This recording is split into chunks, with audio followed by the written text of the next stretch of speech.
أعوذ بالله من الشيطان الرجيم. قال فما خطبكم أيها المرسلون؟ قالوا إنا أرسلنا إلى قوم مجرمين لنرسل عليهم حجارة من طين مسومة عند ربك للمسرفين فأخرجنا من كان فيها من المؤمنين فما وجدنا فيها غير بيت من المسلمين وتركنا فيها آية للذين يخافون العذاب الأليم. وفي موسى إذ أرسلناه إلى فرعون بسلطان مبين فتولى بركنه وقال ساحر أو مجنون فأخذناه وجنوده فنبذناهم في اليم وهو مليم. وفي عاد إذ أرسلنا عليهم الريح العقيم ما تذر من شيء أتت عليه إلا جعلته كالرميم. وفي ثمود إذ قيل لهم تمتعوا حتى حين فعتوا عن أمر ربهم فأخذتهم الصاعقة وهم ينظرون فما استطاعوا من قيام وما كانوا منتصرين. وقوم نوح من قبل إنهم كانوا قوما فاسقين. والسماء بنيناها بأيد وإنا لموسعون والأرض فرشناها فنعم الماهدون. ومن كل شيء خلقنا زوجين لعلكم تذكرون. ففروا إلى الله إني لكم منه نذير مبين. ولا تجعلوا مع الله إلها آخر إني لكم منه نذير مبين. كذلك ما أتى الذين من قبلهم من رسول إلا قالوا ساحر أو مجنون أتواصوا به بل هم قوم طاغون. فتول عنهم فما أنت بملوم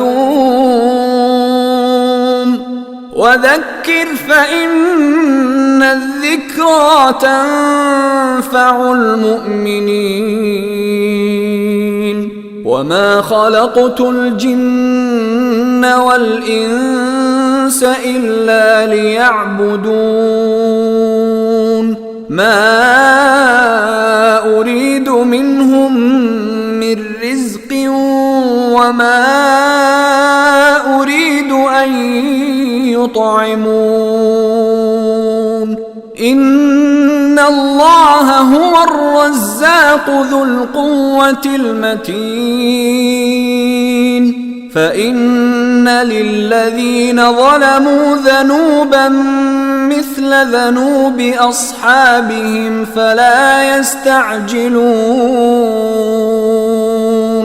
فويل للذين كفروا من يومهم الذي يوعدون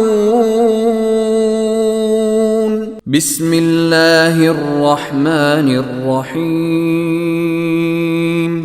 والطور وكتاب مسطور في رق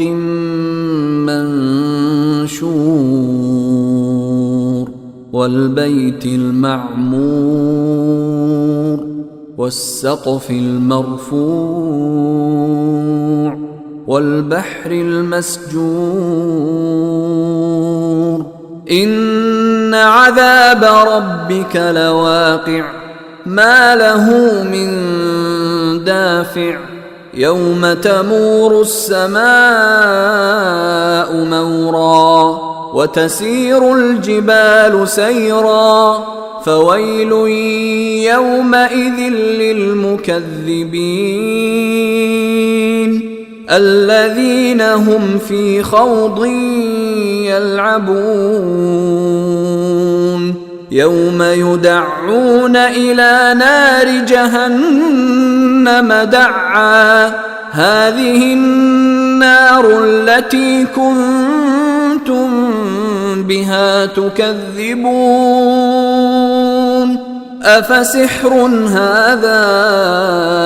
أم أنتم لا تبصرون اصلوها فاصبروا أو لا تصبروا سواء عليكم إنما تجزون ما كنتم تعملون إن المتقين في جنات ونعيم فاكهين بما آتاهم ربهم ووقاهم ربهم عذاب الجحيم كلوا واشربوا هنيئا بما كنتم تعملون متكئين على سرر مصفوفة وزوجناهم بحور عين والذين آمنوا واتبعتهم ذريتهم بإيمان ألحقنا بهم ذريتهم وما ألتناهم من عملهم من شيء كل امرئ بما كسب رهين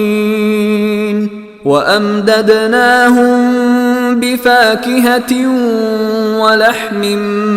مما يشتهون يتنازعون فيها كأسا لا لغو فيها ولا تأثيم ويطوف عليهم غلمان لهم كأنهم لؤلؤ مكنون وأقبل بعضهم على بعض يتساءلون قالوا إنا كنا قبل في أهلنا مشفقين فمن الله علينا ووقانا عذاب السموم إنا كنا من قبل ندعوه إنه هو البر الرحيم فذكر فما أنت بنعمة ربك بكاهن ولا مجنون أم يقولون شاعر نتربص به ريب المنون قل تربصوا فإني معكم من المتربصين أم تأمرهم أحلامهم بهذا أم هم قوم طاغون أم يقولون تقوله بل لا يؤمنون فليأتوا بحديث مثله إن كانوا صادقين أم خلقوا من غير شيء أم هم الخالقون أم خلقوا السماوات والأرض بل لا يوقنون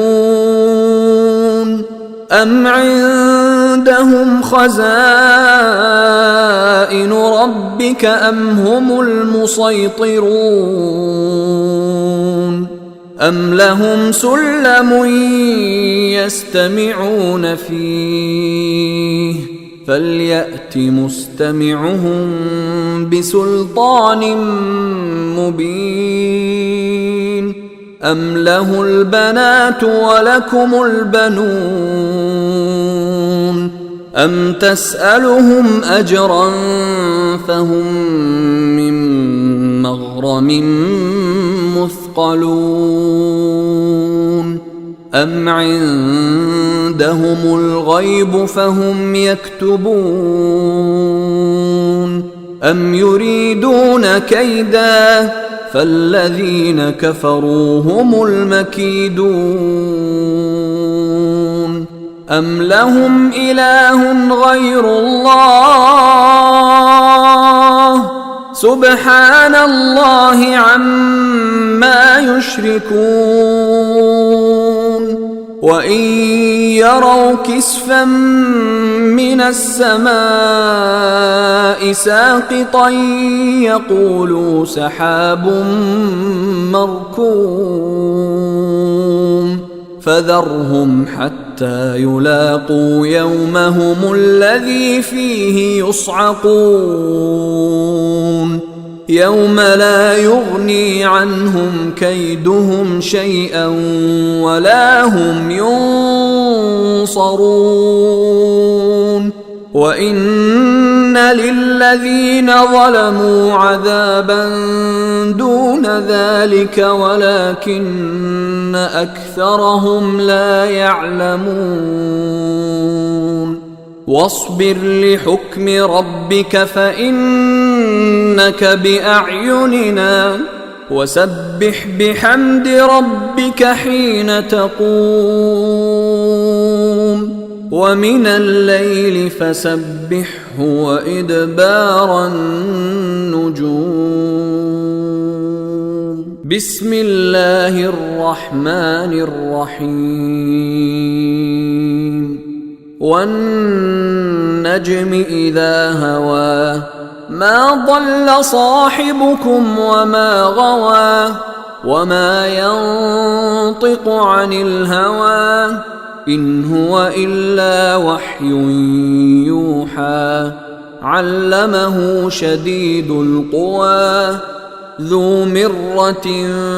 فاستوى وهو بالأفق الأعلى ثم دنا فتدلى فكان قاب قوسين أو أدنى فأوحى إلى عبده ما أوحى ما كذب الفؤاد ما رأى أفتمارونه على ما يرى ولقد رآه نزلة أخرى عند سدرة المنتهى عندها جنة المأوى إذ يغشى السدرة ما يغشى ما زاغ البصر وما طغى لقد رأى من آيات ربه الكبرى أفرأيتم اللات والعزى ومناة الثالثة الأخرى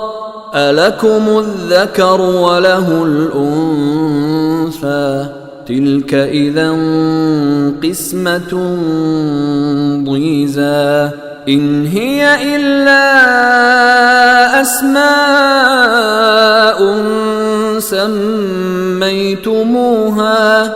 سميتموها أنتم وآباؤكم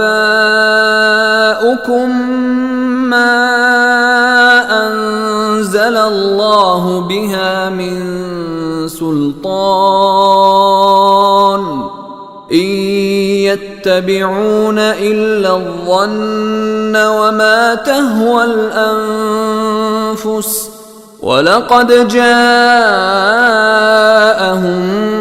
من ربهم الهدى أم للإنسان ما تمنى فلله الآخرة والأولى وكم من ملك في السماوات لا تغني شفاعتهم شيئا إلا من بعد أن يأذن الله لمن يشاء ويرضى إن الذين لا يؤمنون بالآخرة ليسمون الملائكة تسمية الأنثى وما لهم به من علم إن يتبعون إلا الظن وإن الظن لا يغني من الحق شيئا فأعرض عمن تولى عن ذكرنا ولم يرد إلا الحياة الدنيا ذلك مبلغهم من العلم إن ربك هو أعلم بمن ضل عن سبيله وهو أعلم بمن اهتدى ولله ما في السماوات وما في الأرض ليجزي الذين أساءوا بما عملوا ويجزي الذين أحسنوا بالحسنى الذين يجتنبون كبائر الإثم والفواحش إلا اللمم إن ربك واسع المغفرة هو أعلم بكم إذ أنشأكم من الأرض وإذ أنتم أجنة في بطون أمهاتكم فلا تزكوا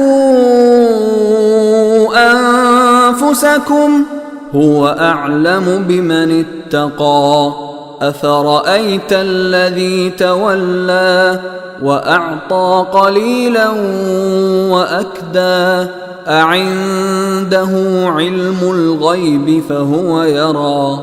أم لم ينبأ بما في صحف موسى وإبراهيم الذي وفى ألا تزر وازرة وزر أخرى وأن ليس للإنسان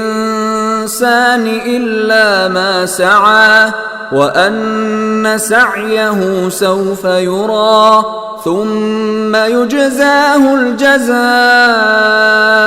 الأوفى وأن إلى ربك المنتهى وأنه هو أضحك وأبكى وأنه هو أمات وأحيا وأنه خلق الزوجين الذكر والأنثى من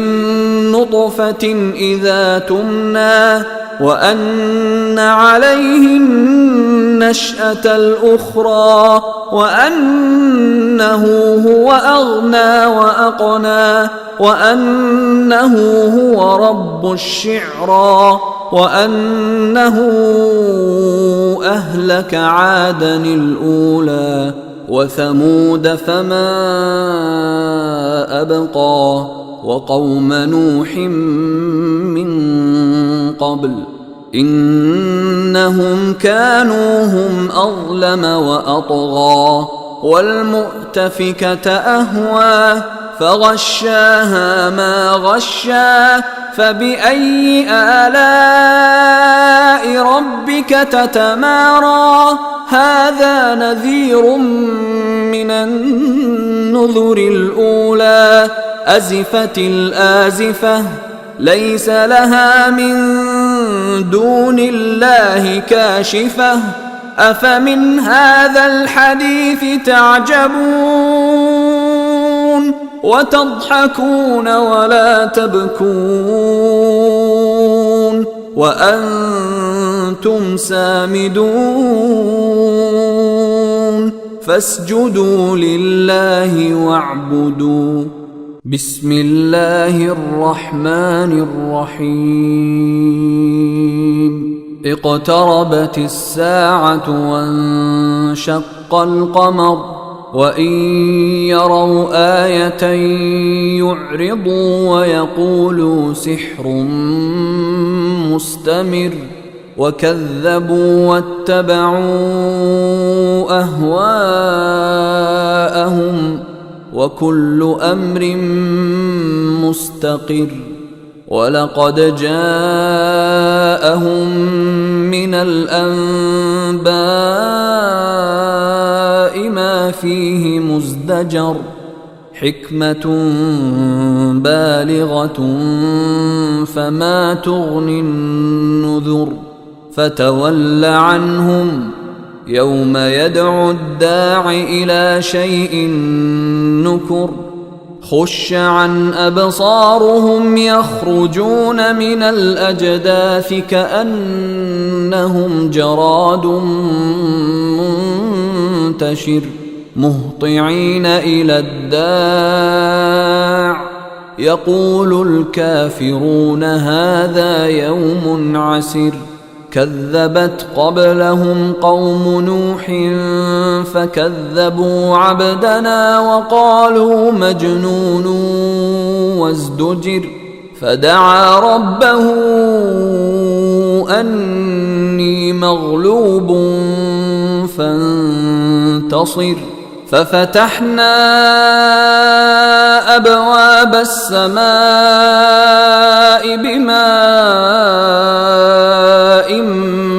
منهمر وفجرنا الأرض عيونا فالتقى الماء على أمر قد قدر وحملناه على ذات ألواح ودسر تجري بأعيننا جزاء لمن كان كفر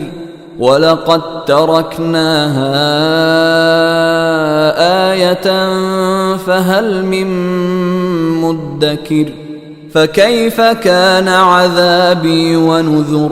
ولقد يسرنا القرآن للذكر فهل من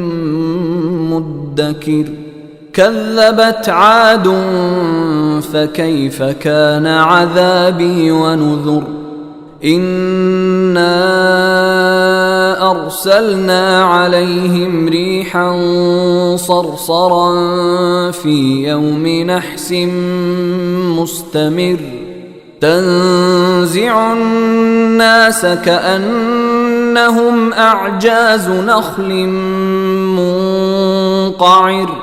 فكيف كان عذابي ونذر ولقد يسرنا القرآن للذكر فهل من مدكر كذبت ثمود بالنذر فقالوا أبشرا منا واحدا واحدا نتبعه إنا إذا لفي ضلال وسعر أألقي الذكر عليه من بيننا بل هو كذاب أشر سيعلمون غدا من الكذاب الأشر إنا مرسل الناقة فتنة لهم فارتقبهم واصطبر ونبئهم أن الماء قسمة بينهم كل شرب محتضر فنادوا صاحبهم فتعاطى فعقر فكيف كان عذابي ونذر إنا أرسلنا عليهم صيحة واحدة فكانوا كهشيم المحتضر ولقد يسرنا القرآن للذكر فهل من مدكر كذبت قوم لوط بالنذر إنا أرسلنا عليهم حاصبا إلا آل لوط نجيناهم بسحر نعمة من عندنا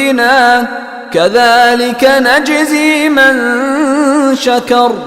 ولقد أنذرهم بطشتنا فتماروا بالنذر ولقد راودوه عن ضيفه فطمسنا أعينهم فذوقوا عذابي ونذر ولقد صبحهم بكرة عذاب مستقر فذوقوا عذابي ونذر ولقد يسرنا القرآن للذكر فهل من مدكر ولقد جاء آل فرعون النذر كذبوا بآياتنا كلها فأخذناهم أخذ عزيز مقتدر أكفاركم خير من أولئكم أم لكم براءة في الزبر أم يقولون نحن جميع منتصر سيهزم الجمع ويولون الدبر بل الساعة موعدهم والساعة أدهى وأمر إن المجرمين في ضلال وسعر يوم يسحبون في النار على وجوههم ذوقوا مس سقر إنا كل شيء خلقناه بقدر وما أمرنا إلا واحدة كلمح بالبصر ولقد أهلكنا أشياعكم فهل من مدكر وكل شيء فعلوه في الزبر وكل صغير وكبير مستطر إن المتقين في جنات ونهر في مقعد صدق عند مليك مقتدر بسم الله الرحمن الرحيم الرحمن علم القرآن خلق الإنسان علمه البيان الشمس والقمر بحسبان والنجم والشجر يسجدان والسماء رفعها ووضع الميزان ألا تطغوا في الميزان وأقيموا الوزن بالقسط ولا تخسروا الميزان والأرض وضعها للأنام فيها فاكهة والنخل ذات الأكمام والحب ذو العصف والريحان فبأي آلاء ربكما تكذبان خلق الإنسان من صلصال كالفخار وخلق الجان من مارج من نار فبأي آلاء ربكما تكذبان رب المشرقين ورب المغربين فبأي آلاء ربكما تكذبان مرج البحرين يلتقيان بينهما برزخ لا يبغيان فبأي آلاء ربكما تكذبان يخرج منهما اللؤلؤ والمرجان فبأي آلاء ربكما تكذبان وله الجوار المنشآت في البحر كالأعلام فبأي آلاء ربكما تكذبان كل من عليها فان ويبقى وجه ربك ذو الجلال والإكرام فبأي آلاء ربكما تكذبان يسأله من في السماوات والأرض كل يوم هو في شأن فبأي آلاء ربكما تكذبان سنفرغ لكم أيها الثقلان فبأي آلاء ربكما تكذبان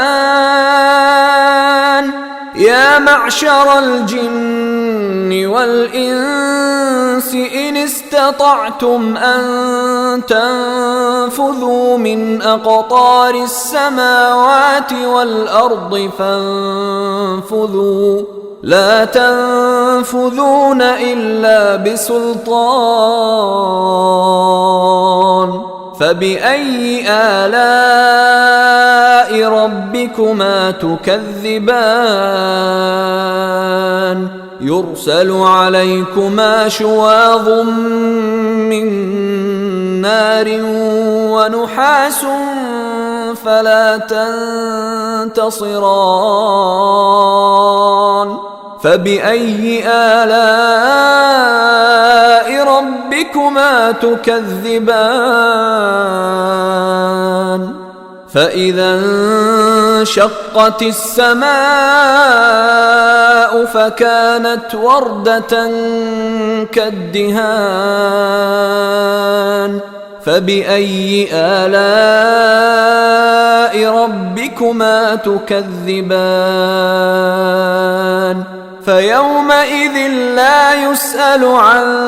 ذنبه إنس ولا جان فبأي آلاء ربكما تكذبان يعرف المجرمون بسيماهم فيؤخذ بالنواصي والأقدام فبأي آلاء ربكما تكذبان هذه جهنم التي يكذب بها المجرمون يطوفون بينها وبين حميم آن فبأي آلاء ربكما تكذبان ولمن خاف مقام ربه جنتان فبأي آلاء ربكما تكذبان ذواتا أفنان فبأي آلاء ربكما تكذبان فيهما عينان تجريان فبأي آلاء ربكما تكذبان فيهما من كل فاكهة زوجان فبأي آلاء ربكما تكذبان متكئين على فرش بطائنها من استبرق وجنى الجنتين دان فبأي آلاء ربكما تكذبان فيهن قاصرات الطرف لم يطمثهن إنس قبلهم ولا جان فبأي آلاء ربكما تكذبان كأنهن الياقوت والمرجان فبأي آلاء ربكما تكذبان هل جزاء الإحسان إلا الإحسان فبأي آلاء ربكما تكذبان ومن دونهما جنتان فبأي آلاء ربكما تكذبان مدهامتان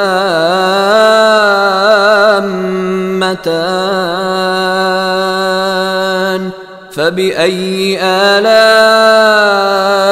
ربكما تكذبان فيهما عينان نضاختان فبأي آلاء ربكما تكذبان فيهما فاكهة ونخل ورمان فبأي آلاء ربكما تكذبان فيهن خيرات حسان فبأي آلاء ربكما تكذبان حور مقصورات في الخيام فبأي آلاء ربكما تكذبان لم يطمثهن إنس قبلهم ولا جان فبأي آلاء ربكما تكذبان متكئين على رفرف خضر وعبقري حسان فبأي آلاء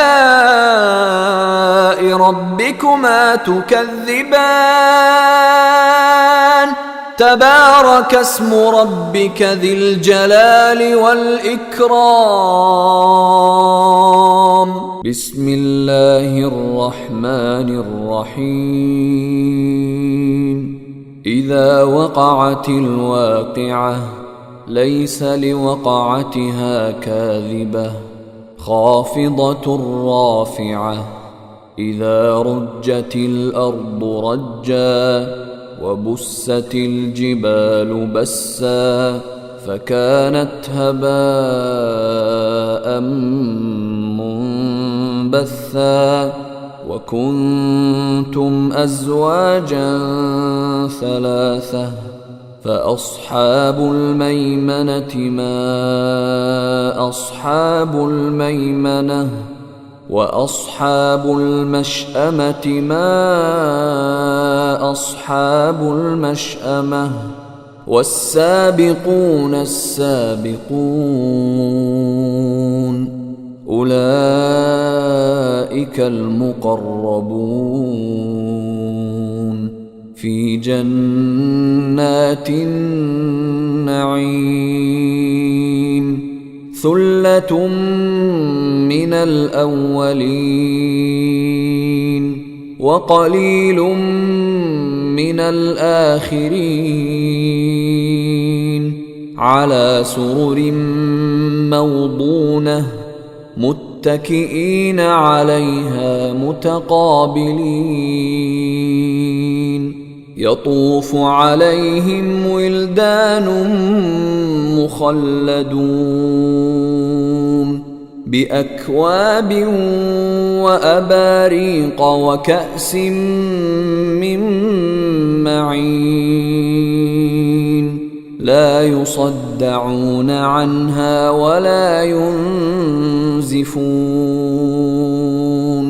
وفاكهة مما يتخيرون ولحم طير مما يشتهون وحور عين كأمثال اللؤلؤ المكنون جزاء بما كانوا يعملون لا يسمعون فيها لغوا ولا تأثيما إلا قيلا سلاما سلاما وأصحاب اليمين ما أصحاب اليمين في سدر مخضود وطلح منضود وظل ممدود وماء مسكوب وفاكهة كثيرة لا مقطوعة ولا ممنوعة وفرش مرفوعة إنا أنشأناهن إن شاء فجعلناهن أبكارا عربا أترابا لأصحاب اليمين ثلة من الأولين وثلة من الآخرين وأصحاب الشمال ما أصحاب الشمال في سموم وحميم وظل من يحموم لا بارد ولا كريم إنهم كانوا قبل ذلك مترفين وكانوا يصرون على الحنث العظيم وكانوا يقولون أإذا متنا وكنا ترابا وعظاما أإنا لمبعوثون أوآباؤنا الأولون قل إن الأولين والآخرين لمجموعون إلى ميقات يوم معلوم ثم إنكم أيها الضالون المكذبون لآكلون من شجر من زقوم فمالئون منها البطون فشاربون عليه من الحميم فشاربون شرب الهيم هذا نزلهم يوم الدين نحن خلقناكم فلولا تصدقون أفرأيتم ما تمنون أأنتم تخلقونه أم نحن الخالقون نحن قدرنا بينكم الموت وما نحن بمسبوقين على أن نبدل أمثالكم وننشئكم فيما لا تعلمون ولقد علمتم النشأة الأولى فلولا تذكرون أفرأيتم ما تحرثون أأنتم تزرعونه أم نحن الزارعون لو نشاء لجعلناه حطاما فظلتم تفكهون إنا لمغرمون بل نحن محرومون أفرأيتم الماء الذي تشربون أأنتم أنزلتموه من المزن أم نحن المنزلون لو نشاء جعلناه أجاجا فلولا تشكرون أفرأيتم النار التي تورون أأنتم أنشأتم شجرتها أم نحن المنشئون نحن جعلناها تذكرة ومتاعا للمقوين فسبح باسم ربك العظيم فلا أقسم بمواقع النجوم وإنه لقسم لو تعلمون عظيم إنه لقرآن كريم في كتاب مكنون لا يمسه إلا المطهرون تنزيل من رب العالمين أفبهذا الحديث أنتم مدهنون وتجعلون رزقكم أنكم تكذبون فلولا إذا بلغت الحلقوم وأنتم حينئذ تنظرون ونحن أقرب إليه منكم ولكن لا تبصرون فلولا إن كنتم غير مدينين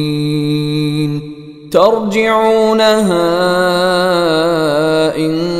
كنتم صادقين فأما إن كان من المقربين فروح وريحان وجنة نعيم وأما إن كان من أصحاب اليمين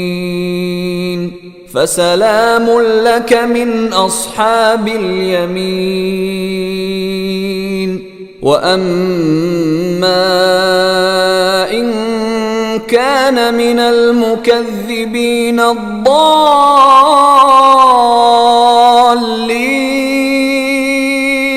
فنزل من حميم وتصلية جحيم إن هذا لهو حق اليقين فسبح باسم ربك العظيم بسم الله الرحمن الرحيم سبح لله ما في السماوات والأرض وهو العزيز الحكيم له ملك السماوات والأرض يحيي ويميت وهو على كل شيء قدير هو الأول والآخر والظاهر والباطن وهو بكل شيء عليم هو الذي خلق السماوات والأرض في 6 أيام ثم استوى على العرش يعلم ما يلج في الأرض وما يخرج منها وما ينزل من السماء وما يعرج فيها وهو معكم أينما كنتم والله بما تعملون بصير له ملك السماوات والأرض وإلى الله ترجع الأمور يولج الليل في النهار ويولج النهار في الليل وهو عليم بذات الصدور آمنوا بالله ورسوله وأنفقوا مما جعلكم مستخلفين فيه فالذين آمنوا منكم وأنفقوا لهم أجر كبير وما لكم لا تؤمنون بالله والرسول يدعوكم لتؤمنوا بربكم وقد أخذ ميثاقكم إن كنتم مؤمنين. هو الذي ينزل على عبده آيات بينات ليخرجكم من الظلمات إلى النور وإن الله بكم لرءوف رحيم. وما لكم ألا تنفقوا في سبيل الله ولله ميراث السماوات والأرض لا يستوي منكم من أنفق من قبل الفتح وقاتل أولئك أعظم درجة من الذين أنفقوا من بعد وقاتلوا وكلا وعد الله الحسنى والله بما تعملون خبير. من ذا الذي يقرض الله قرضا حسنا فيضاعفه له وله أجر كريم. يوم ترى المؤمنين والمؤمنات يسعى نورهم بين أيديهم وبأيمانهم بشراكم اليوم جنات تجري من تحتها الأنهار خالدين فيها ذلك هو الفوز العظيم. يوم يقول المنافقون والمنافقات للذين آمنوا انظرونا نقتبس من نوركم قيل ارجعوا وراءكم فالتمسوا نورا فضرب بينهم بسور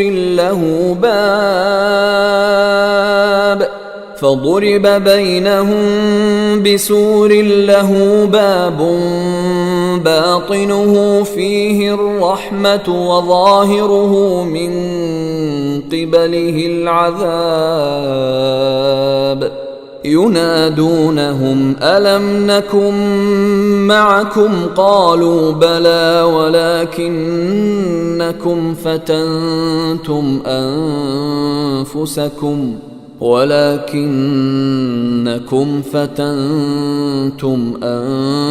أنفسكم وتربصتم وارتبتم وغرتكم الأماني حتى جاء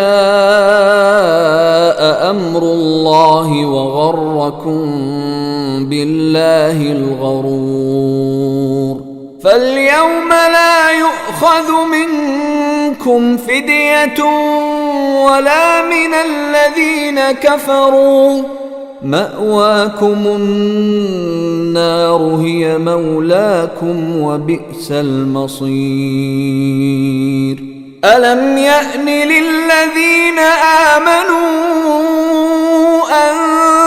تخشع قلوبهم لذكر الله وما نزل من الحق ولا يكونوا كالذين أوتوا الكتاب من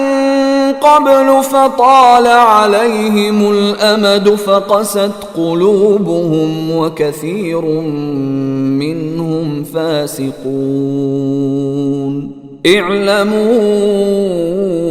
أن الله يحيي الأرض بعد موتها قد بينا لكم الآيات لعلكم تعقلون.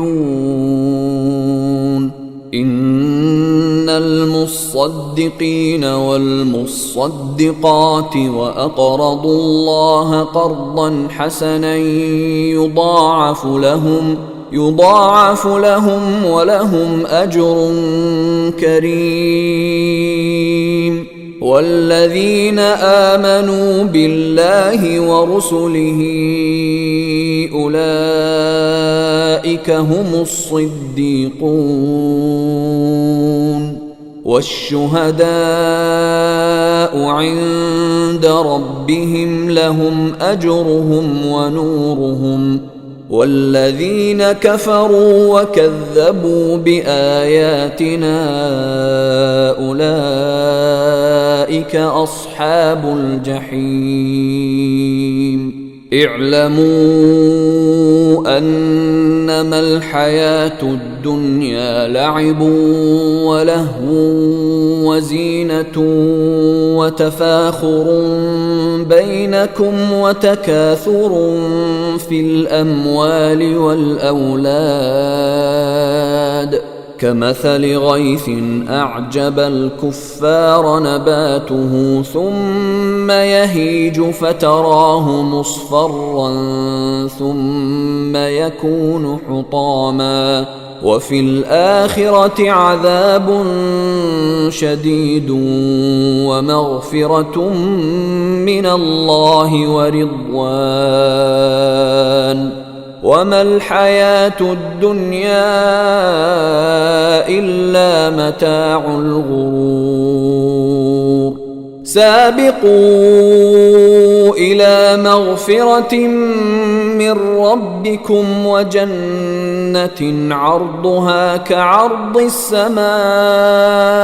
والأرض أعدت للذين آمنوا بالله ورسله ذلك فضل الله يؤتيه من يشاء والله ذو الفضل العظيم ما أصاب من مصيبة في الأرض ولا في أنفسكم إلا في كتاب من قبل أن نبرأها إن ذلك على الله يسير لكي لا تأسوا على ما فاتكم ولا تفرحوا بما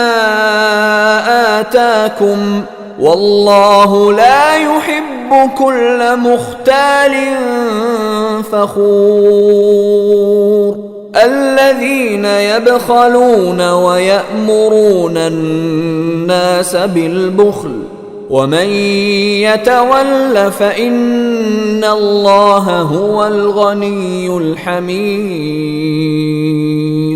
لقد أرسلنا رسلنا بالبينات وأنزلنا معهم الكتاب والميزان ليقوم الناس بالقسط وأنزلنا الحديد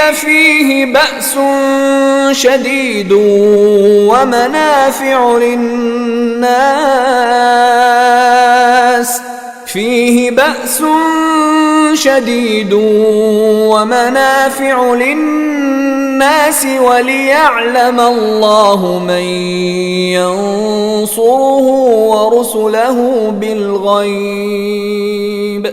إن الله قوي عزيز ولقد أرسلنا نوحا وإبراهيم وجعلنا في ذريتهما النبوة والكتاب فمنهم مهتد وكثير منهم فاسقون ثم قفينا على آثارهم برسلنا وقفينا بعيسى ابن مريم وآتيناه الإنجيل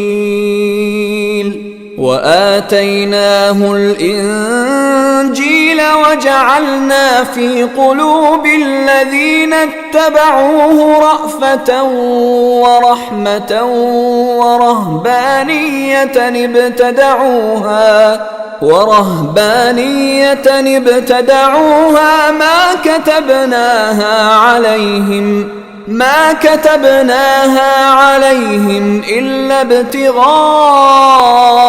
رضوان الله فما رعوها حق رعايتها فآتينا الذين آمنوا منهم أجرهم وكثير منهم فاسقون. يا أيها الذين آمنوا اتقوا الله وآمنوا برسوله يؤتكم كفلين من رحمته ويجعل لكم نورا تمشون به ويغفر لكم والله غفور رحيم.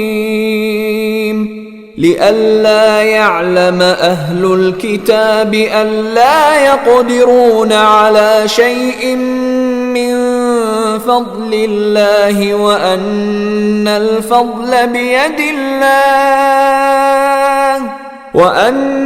الفضل بيد الله يؤتيه من يشاء والله ذو الفضل العظيم.